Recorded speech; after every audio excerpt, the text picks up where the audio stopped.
Magandang hapon, learners! Malamang ay pamilyar kayo sa mga Ilocano words na may salitang pay o baka narinig nyo na yung mga Ilocano words na may salitang pay. Nasa papay, haan pay, o saan pay, adda pay. Siyempre, yung awan pay, rabii pay. Yang pay na yan ang pag-uusapan natin para sa ating Ilocano word of the day sa video na to. Pay could mean not yet, still, and also it is used when asking questions like, for example, what else? Who else? What else? Inya pay? Who else? Sino pay? Or sinno pay? Para sa mga nagsasalita ng Tagalog, madali lang ito para sa inyo kasi may katumbas na salita sa Tagalog ang pay. Ito ay ang pa. For Tagalog speakers, this will be easy for you because pay has an equivalent in Tagalog and that is pa. Haampay, haanpay. Not yet. Sa Tagalog, hindi pa.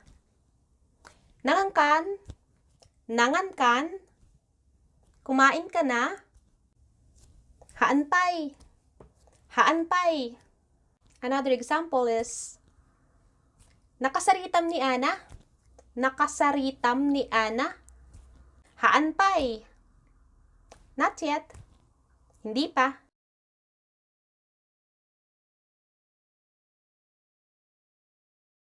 It is also used in imperatives if you mean to add additional amount of work or to add additional amount of something. Agluto ka pay. Agluto ka pay. That means cook more. Magluto ka pa. Magluto ka pa. Agaramid ka pay. Agaramid ka pay. Agaramid ka pay. Make more. Gumawa ka pa. Tagalog. Gumawa ka pa. You like it? Agaramid akpay.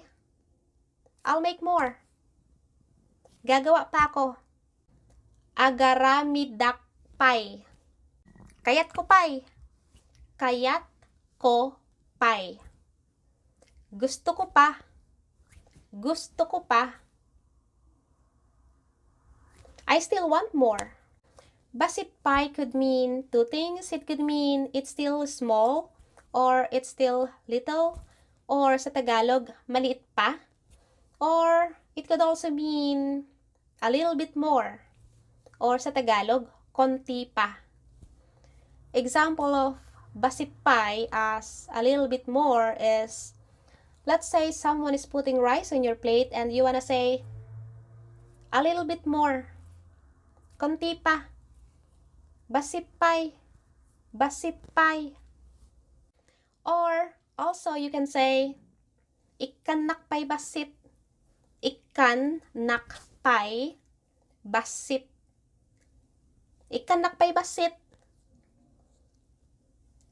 Bigyan mo ako ng konti pa. Tagalog, bigyan mo ako ng konti pa. Give me a little bit more.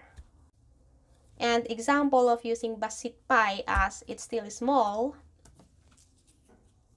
This compared to this. Basit pay. Basit pay.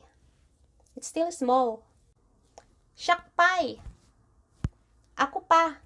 Siak pay. Isuda pay. Sila pa. Them too. Sila pa. Isuda pay. Sino pay. Sino pay. Sino pa. Who else? Sika pay.